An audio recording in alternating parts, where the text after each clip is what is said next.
Баршаңызға сәлем. Бүгін сіздермен осындай өте жұмсақ, дәмді болып шығатын тары мен пирогтың рецептісімен бөліскім келіп отыр. Видеоны міндетті түрде соңына дейін көріңіздер. Ең алдымен тарыға қайнаған ыстық сүтті құйып бұқтырып қоямыз.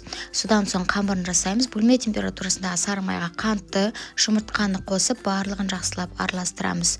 Одан соң ұнға қопсытқышты қосып, араластырып, біртіндеп осы масымызға сала отырып, осылай басында венчикпен, содан соң қолмен қамыр илеп аламыз. Мінекей осындай жұмсақ қамырымыз шығады. Енді осыны салфан мешочкқа салып, холодильникке салып қоямыз. Ол уақытта начинкамызды жасап аламыз. 20% қаймаққа қантты, жұмыртқаны және де кукурузный крахмалды қосып, барлығын жақсылап араластырып аламыз.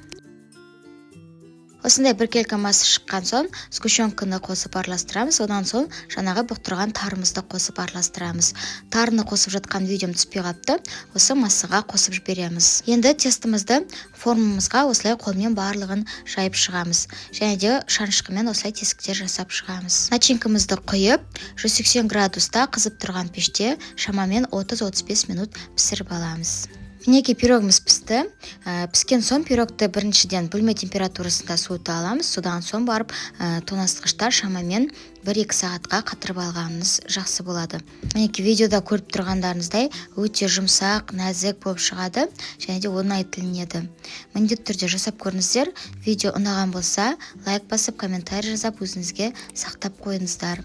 Және де маған тіркеліп кетуді ұмытпаңыздар.